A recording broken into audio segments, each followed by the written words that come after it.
Good afternoon to you. Mark Stott with HurricaneTrack.com here with your hurricane outlook and discussion. It is now Saturday, the 12th day of September, 2020, and the tropics are very busy today. Newly formed Tropical Storm Sally. We have Paulette that's going to impact Bermuda directly as a strong hurricane, and other systems that we're watching out in the eastern Atlantic. And it's only the 12th day of September. We're basically at halftime in terms of the hurricane season. We got a long way to go. We knew it was going to be busy like this, and here we are. So let's jump right in, and we'll start off with the National Hurricane Center homepage, and that tells you so much right there. Not really going to worry about this system. It's just a surface trough in the Gulf of Mexico. Here is Sally, and this is going to be a big problem as it heads towards the central Gulf Coast. Paulette, going to be a formidable hurricane, and it is going to head towards Bermuda and cause some pretty significant impacts there. And then we have dying out Tropical Depression Rene, Invest 95L, and another system back here to the east. That's 95. I tell you, too much to keep up with. So at least we don't have to deal with these systems anytime soon. We'll just keep an eye on them for now. But we're going to have our hands full certainly here with Sally and Paulette. So let's jump in and take a look at the satellite animation from this afternoon. Here is Sally over the extreme southeastern Gulf of Mexico, moving very slowly, getting its act together. Some northerly shear associated with it, but it's going to try to get itself consolidated and move into the general direction of the central Gulf Coast here with a landfall somewhere probably between Gulfport and Grand Isle. That would be my thinking right now. That makes the most sense. Then we have, of course, Paulette out here, which is kind of an odd-looking overall cloud canopy. There's Bermuda right there, and Bermuda is likely to take a direct hit from the core of this. If it ever develops a well-defined core, we'll have to see. And here is Rene kind of dying out. 95L, we have another system over here, and there's more energy over Africa from there. So here we are, peak of the season. We knew this was coming. But I tell you what, Sally down here, kind of surprising, overachieving already. None of the global models really saw this, and it is really starting to get itself established. Look at this feeder band right here, this strong moisture inflow coming in. Cuba is kind of blocking the inflow to the south. And it's a rather small system, pretty good band right over here. Another one over here in the Bahamas across Andros Island. So just a very yucky, unpleasant day right over the Keys, some lightning. And I talked about this yesterday. I mean, this is, if you watched my video yesterday, I basically told you this is what was going to happen. And I've seen this enough times in my career that you just know. You see a system that's coming in and it's really doing more than the models were thinking that it would. And here's the result. In extreme South Florida, under the gun here with storms, gusty winds, flooding rains from time to time, depending on how heavy those rains are in your area. It's over an urban area, well, except if it's in the Everglades. But some of these rain showers and heavier bands, Miami, Fort Lauderdale, down into the Keys. You know, we're talking millions of people down there. Lots of traffic problems probably. Windy, breezy conditions, blowing some of those dead pieces of palm fronds down. You know, I mean, it's got impacts. And it's slow moving, only about 7 miles per hour off to the west. And it's definitely developing that overall look where it's curved, developing that banding. I mean, I tell you what, that little band right there, that's impressive. And that's trying to get that tail going where once it wraps up and can develop a well-defined core, this could start to strengthen pretty significantly. And we could be looking at the possibility of a strong hurricane heading towards the central Gulf Coast. And, you know, I don't say that lightly.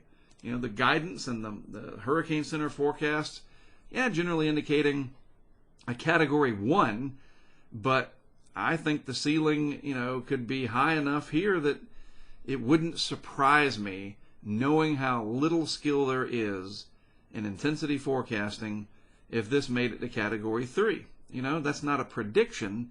It's just that is where I think this has the potential to go, but it's tricky because of the way that this is going to come in with the vertical wind shear, etc. But the bottom line is you folks on the central Gulf Coast need to be prepared for a hurricane. Like I said, anywhere from Grand Isle probably over to Gulfport, and we'll look at that closer in a minute when I talk about impacts more, and we look at a map. All right, so the turn with Paulette looks like it has begun. There's Bermuda right there. I'll outline it. And so Paulette coming along here, making that turn, and it should come up and then kind of go right over Bermuda with the center of this and be a fairly formidable hurricane. It's got plenty of opportunity to do so. It's moved away from that tropical upper tropospheric trough. Water temperatures are warm. Seems to be adequate moisture overall. Maybe a little bit of dryness as indicated on this side here, the southeast side and the eastern side, but it's got plenty of time to work all that out and make a direct hit potentially on Bermuda. And it doesn't, the eye doesn't have to go over Bermuda for it to be rather unpleasant. It could come in just west of there and put Bermuda in that right front quadrant, and it could be pretty nasty. I mean, even if it's on the east side of Bermuda, there's going to be problems with this. And as Paulette strengthens more, it'll send out those swells towards the west and the south, actually in every direction, but they will impact land areas that are to the west and to the south. And so you better be ready for that. If you're along the east coast here, those swells are going to come out towards the east coast of North America, down towards the Caribbean. They're already reaching down there. And those are fun to play in and surf in and so forth, but they have a lot of energy, those ocean swells, and they can overwhelm you. So please be very careful if you're out there enjoying those swells. All right, so there's the vorticity signature of Sally, definitely bundling up. And there it is for Paulette. This is dying out Renee, 95L, another system. I mean, it's just loaded for bear. But the pattern looks pretty favorable overall. It's not ideal, but the background state, I mean, look, we've got 3 named storms on the map, or depression, Renee, a remnant, if you will, in a pattern that the MJO is not helping. The Madden-Julian oscillation is not in the phase where it favors the Atlantic, and yet the Atlantic is doing pretty well for itself, and it's going to end up, though, not doing well for us, people that live on land and at the coast, etc. Kind of some rough days ahead. So let's look. I want to show you the H-Wharf, and let me preface this. Instead of just going over all the global models, I mean, the general idea is that Sally is going to head towards the central Gulf Coast with a landfall southeast Louisiana, maybe western Mississippi, somewhere around there. Maybe it's even farther to the east, could be more to the west. But the general idea, like I said, Gulfport over to Grand Isle seems like a reasonable area for the center of this to make landfall. Now, as I'm going to show you on the H-Wharf, and I want to try to get you prepared, this could really ramp up. I'd rather you be in the mindset that there could be a powerful hurricane coming, I better be ready. I'd rather you be in that mindset than, come on, man, what are y'all upset about? It's just a Category 1 in the forecast, and it's a tropical storm right now. I'm not going to pay attention to that. You guys are just trying to hype it up. If that's the way I have to get your attention, then so be it. I'd rather you be alive and this model doesn't come to fruition, and you can see, if you haven't seen it already, you know what I'm getting at. I'm getting ready to show you kind of a worst case scenario. The ceiling here, I saw Levi Cowan use that in a tweet, that the ceiling is high for this to really develop. If it can consolidate a core, the ceiling is very high for this, and I want to show you that. All right, so we'll get rid of me, and let's put this through the next few frames here. It moves on out into the Gulf, and it starts to organize. The pressure goes down. This is 36 hours out now. This is tomorrow evening. Already, potentially, some effects up here along the Florida Panhandle as the outer bands potentially reach up there, and this will also send waves out ahead of it. So there will be rip current issues. There's going to be impacts. We need to focus on the impacts. But it starts to strengthen according to the H-Wharf here, which is the Hurricane Weather Research Forecast model. By 36 hours, it should be a hurricane according to the H-Wharf. And it continues to deepen, as we call it, rather substantially as it approaches Mississippi and Louisiana. And that pressure there of 950 millibars or so, that is indicative of what we're talking about. Levi mentioned it in his tweet about all this, and how if it all comes together just right, and this isn't that far-fetched, the way the shear is and how everything can consolidate, the faster this consolidates, the better chance this scenario happens. And already it looks like it's trying to consolidate. It doesn't look like a complete mess over southwest Florida or just offshore. So there may be some credibility in what the HWRF is predicting here. We know that the water temperatures are very warm. It's got a moist environment, a generally favorable upper level environment for now. And so if it can develop that inner core and spread that outflow and kind of make a canopy for itself, a cocoon, this could be the end result. And that flow of all the water just getting driven into the Mississippi Sound and southeast Louisiana. I mean, look, you can just follow these isobars in here. And let me just single this particular image out and zoom in on it. So you got to understand, these isobars in here, let's use blue so this stands out. The water would just be piling up all in here, all along the Mississippi coast, into Hancock, Harrison counties, and then way back into here. Wow. I mean, not good.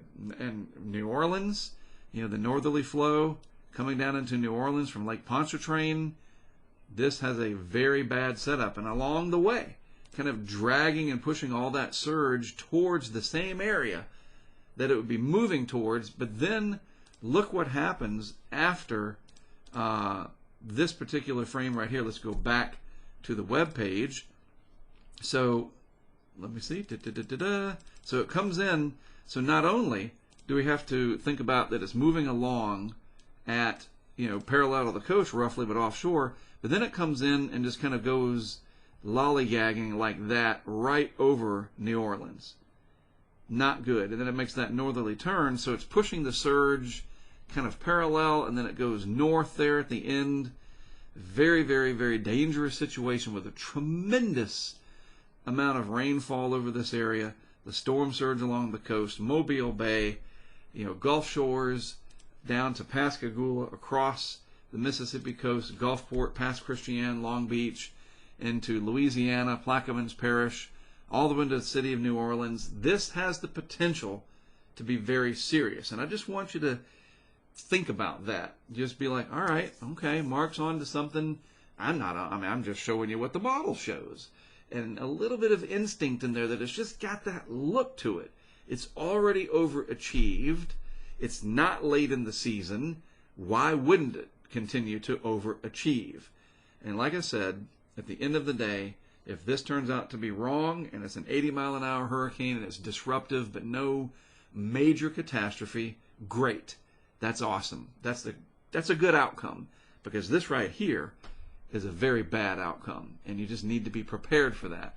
And a lot of people are going to need to be prepared for that, because by the time it starts happening, it's going to be too late, unless it really starts to ramp up tonight, which would actually be a benefit because we would know it's coming. All right, now let's move on to Paulette real quick. So Paulette moves along. Again, looking at the HWRF here, just to give you an idea of what the structure might look like. There's Bermuda coming into the frame, and the HWRF takes the center of the center just to the east of Bermuda. So Bermuda would be in the western eye, according to this model. But this gives you an idea of the overall structure and the fact that Paulette, could be a pretty formidable hurricane. Pressured there about 965 millibars. I am going to stand by my forecast that this makes it to about 125 miles per hour. I just think I've seen them do it in that area before, and I just feel like plus or minus 5, so anywhere from 120 to 130 with a middle ground of 125 wouldn't surprise me. And if I fall short, great. Again, that's good news for Bermuda. We got a good friend of ours there, Howard Simons. He's got pressure sensors spread out, and we know there's other people there too, but Howard's one of our crowdfunding supporters and just all around good friend. He offers advice, helps with some technical advice on things, including the new super tracking map that I'm going to show you in a minute that we have for our Patreon supporters and our HurricaneTrack Insider crowdfunding group. Howard's going to give us some data and send us some video and pictures and commentary to the best of his ability. So when is this? When does this make landfall? If it does, assuming closest approach anywhere from 40 to 48 hours, depending on the forward speed. And then it goes on past Bermuda and stays pretty strong all the way up into the North Atlantic there. So Paulette should eventually rack up some ace points there and have an impact to Bermuda. And again, this is going to send out swells all around the Atlantic here. Those swells are going to come out. I got to emphasize this again. And then they're going to go to the south. They've already done so. Heard from Timothy down in St. Thomas, also one of our supporters. He's got a camera there that people can watch as they join our crowdfunding effort. We do. We have permanent cameras all around the Western Hemisphere. I'm trying to add more. But anyway, we were noticing that on his camera. Please take that seriously. I know the surfers love it, but those swells coming out and impacting the East Coast like that, you know, and I'm going to get Jack Sillen to talk about that some more, especially as Paulette ramps up, because we don't want anybody dying in the surf or from rip currents and that kind of thing. All right? So real quick, let's zoom in here. This is our nice super tracking map at the HurricaneTrack Insider site. And this is really cool. You know, it was developed by one of our crowdfunding supporters over in England. I like it. And I know there's a lot of maps like this, but what we have that those maps don't is you can turn on our cameras and our weather stations and other layers. Nothing on right now except the permanent cameras, but this is one of our tools that we provide you access to if you become one of our supporters. You help support the project, this is what you get in return. And so we see here that the official track takes the center right over Bermuda. And this is pretty neat because you can zoom in even tighter. Yeah, pretty darn cool. So in this scenario, Bermuda would be in the eye. So we'll see. We'll see how accurate the Hurricane Center's forecast is. They're pretty good. Remember, Bermuda is made up of several islands. It's not just one island. It looks like a fish hook sitting out there. Howard's down there, our good friend, like I mentioned, and lots of other folks. I can't get to Bermuda. I got to go to the Gulf Coast anyway. And so all things equal, I would, go to the Gulf Coast, even if I could get to Bermuda, despite the COVID-19 dadgum virus, as I call it. I hate that thing. It's so disruptive, very annoying. So that's the track for Paulette. Here's what we're looking at with Sally. And boy, this is really going to make a difference. This angle of approach, does it come in and turn more sharp to the north? Is it a more gradual turn into Louisiana like this and then to the north in terms of how that surge functions? This area, the Mississippi Sound, even the west side of Mobile Bay here, all along this region could get a significant surge. The west side of Lake Pontchartrain initially, and then the south side. Wow, the potential. Again, the potential for Paulette to impact Bermuda, and then, of course, Sally to impact the central Gulf Coast. And that's the one that I'm worried about the most. Two big impact systems here. Got to take them seriously, okay? It's time. We saw what happened with Laura, peak of the hurricane season. I cannot put much more emphasis on it than that without becoming too dramatic. You followed me enough. If you've been with me for years, this is serious. We got to take it as such. All right, I'm going to finish this video, post it online. Again, if you want to get the access, the way we fund what we do, and I talk about it, if you don't want to hear it, turn me off. That's fine. But we fund what we do through Patreon. It's the age of crowdfunding. It's not a membership per se. You don't pay me money and I give you something. It is a two-way street if you want it to be. And some people are very involved. We have the chat. We have people that can pick up cameras for us, people that purchase items that we put out there. We interact with these people. It is very much like a cooperative, and that's how we do it. The link is in the description of today's video. And then you get access to the greatest online hurricane tracking, I dare say, on the internet. I don't know who else has what we do. The educational side, the informational side, the experience, and then the in-the-field prowess of all of these cameras, the weather station, and our expertise. I don't know who else is doing it. I mean, I'll brag a little bit. And you know what? It's because of the crowdfunding. I'm ambitious, I'm motivated, and I've got experience, but I can't do it without the help of our folks from Patreon and our longtime subscribers, members, whatever you want to call them, the crowdfunding group from HurricaneTrack.com, dating back now almost over 15 years. So that's how you do it, patreon.com/HurricaneTrack. That being said, I will be out and about. Gonna finally wrap this up, post it online, finish packing. I'm leaving today with my friend Mike Farrow. He and I will meet up with Greg Nordstrom in Mississippi tomorrow, and we will begin the Sally field work. And we'll see, just like you will, how things will evolve. I will be posting video updates. We'll be live tomorrow on YouTube, like we always do. And Jack Sillen will be posting on our Patreon. So any of our patrons, you'll have good insight from Jack. And we're going to do the best we can. All right? All right. Well, as always, thanks for tuning in. I do appreciate it. I am Mark Sudduth, HurricaneTrack.com. I'll see you next from the road.